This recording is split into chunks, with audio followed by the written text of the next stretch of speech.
Информационная служба «Осетия ТВ» – главные темы выпуска. Северную Осетию посетили представители благотворительной организации «Франция, Европа, Беслан». Глава Северной Осетии Теймураз Мамсуров встретился с французской делегацией. Они предложили сделать Беслан городом-побратимом французского города Кламси. В Северной Осетии появится питомник для зубров. Его откроют на территории Дегорского района. Однако местные жители против такого решения. Чем недовольны люди, выясняла наш корреспондент Тамила Хамицаева. Главный правовой документ России иллюстрировали. Конституция России теперь представлена вместе с картинками. Участие в этом приняли школьники республики. Эти и другие темы далее подробно. Глава Северной Осетии Теймураз Мамсуров встретился с Кристианом Матоном, руководителем благотворительной организации «Франция, Европа, Беслан». Они оказывали помощь бесланским детям после трагедии 2004 года, занимаясь реабилитацией пострадавших. Кристиан Матон прибыл в Северную Осетию с предложением сделать Беслан городом-побратимом французского города Кламси. В ближайшее время администрация правобережного района свяжется с французскими коллегами для налаживания дружественных связей. На встрече присутствовал инспектор Министерства образования Франции Роберт Просперини.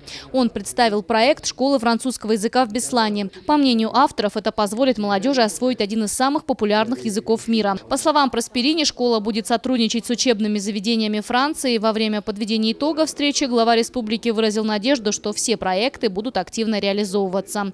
Елена Черенкова, Тимур Мазаев, Осетия ТВ. О реализации федеральной программы «Юг России» рассказал министр экономики Северной Осетии Сослан Бисолов. Встреча с чиновником прошла в рамках проекта «Открытое правительство». До конца этого года планируется реконструировать пищеблок ДРКБ. Там же будет создан единый центр по приготовлению лечебно-профилактического питания. Министр рассказал о проблеме с питьевой водой в правобережном районе. Она не соответствует нормативным требованиям. Для решения этой ситуации в ближайшее время начнется строительство головного водопровода «Родник-Фаныкдон». Он сможет обеспечить чистой водой свыше 100 тысяч человек. Я надеюсь, что в конце года уже жители Заманкула ощутят на себе все прелести данной качественной, здоровой питьевой воды. Вы действительно правы, что взяли эту точку, потому что, чтобы доставить воду в селение Заманкул, там 3 станции подъема воды. То есть, чем выше станция, тем сильнее происходит удорожание воды. Я вчера, непосредственно, не далее, как вчера разговаривал с главой селения, и он мне сказал, что литр воды в расчете на одного человека у него стоит 75 рублей. В рамках программы «Юг России» в нынешнем году предусмотрено начало строительства газопровода. Он обеспечит голубым топливом 13 населенных пунктов республики. Елена Черенкова, Евгений Маркин, Осетия ТВ.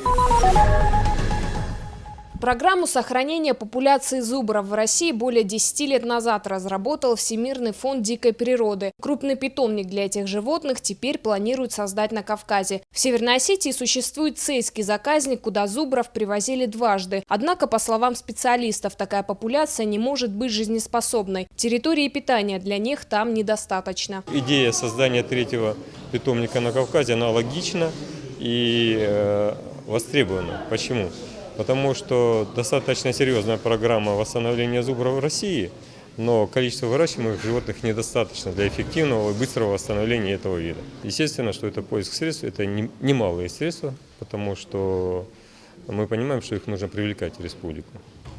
Поэтому перспектива, оптимальные такие, наверное, временные рамки – это 2 года. 2 года назад Фонд дикой природы и правительство Северной Осетии заключили договор. По соглашению территорию под создание центра должны были выделить еще в мае этого года. И только сейчас определились с местностью. Питомник в 600 гектаров намерены построить в Дегорском районе на границе селений Црау и Урздон. Однако местные жители с таким решением не согласны. По их словам, центр будет располагаться слишком близко к поселениям. Идея великолепная, да, на этом можно зарабатывать деньги, да, никто не спорит. Для района это хорошо, да, хорошо. Но выдайте нам хотя бы на стадии предварительного проекта более-менее нормальные границы. К единому мнению прийти не удалось. Проект по созданию Кавказского центра разведения редких видов животных в Северной Осетии приостановлен. Если вопрос с территорией не решат до конца года, программу и вовсе свернут. Допустить этого специалисты не хотят, ведь создание питомника будет способствовать развитию туризма в республике. Более того, он обеспечит рабочими местами около 100 человек. Тамила Хамицаева, Алан Гасанов, Осетия ТВ. Единственную в своем роде детскую конституцию издали в Северной Осетии. Идею проиллюстрировать главный правовой документ России к его 20-летию предложил Конституционный суд республики. Среди школьников объявили конкурс. Лучшие работы оказались на страницах детской конституции. Жюри возглавил известный художник Сергей Савлаев. Отбор прошли всего 32 рисунка, но и остальные не остались без внимания. В Республиканской детской библиотеке открылась выставка работ самых юных художников.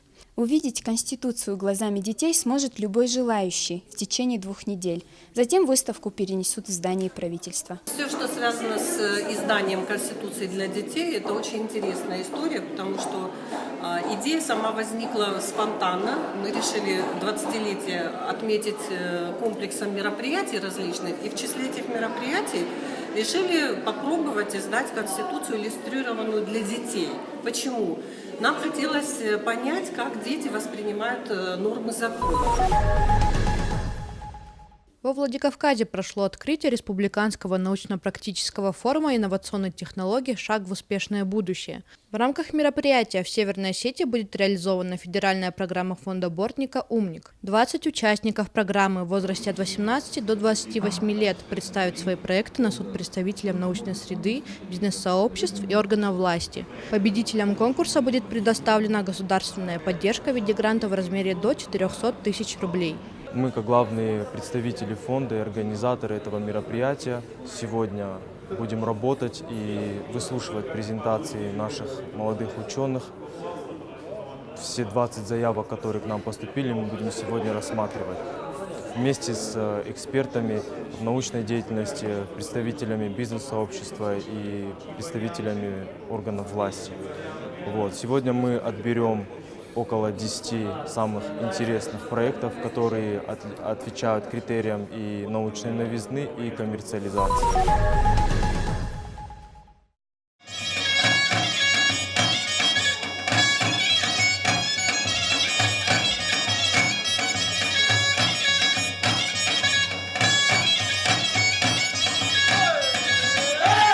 Армянская община Владикавказа отметила 25-летний юбилей. Именно столько исполнилось старейшему в Северной Осетии национально-культурному обществу Эребуни. Также в этом году 170 лет, как в республике возвели армянскую церковь, главный духовный центр общины.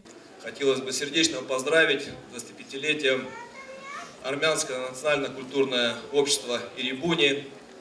В Осетии всегда проживало много народностей, и, наверное, на самом почетном месте находится армянская община, которая вносила и вносит значимый вклад в развитие нашей республики, добиваясь успеха и в политике, и в образовании, в культуре, в здравоохранении, в спорте. Зажигательные танцы, ритмы доули и национальные песни. Для гостей праздничного вечера подготовили концертную программу с участием творческих коллективов республики. Также поздравить общину приехал генеральный консул Армении в Южном федеральном округе Арарат Гомтян и представители армянских диаспор городов Юга России. Я поздравляю всех армян нашей республики с этим знаменательным событием, с этой юбилейной датой.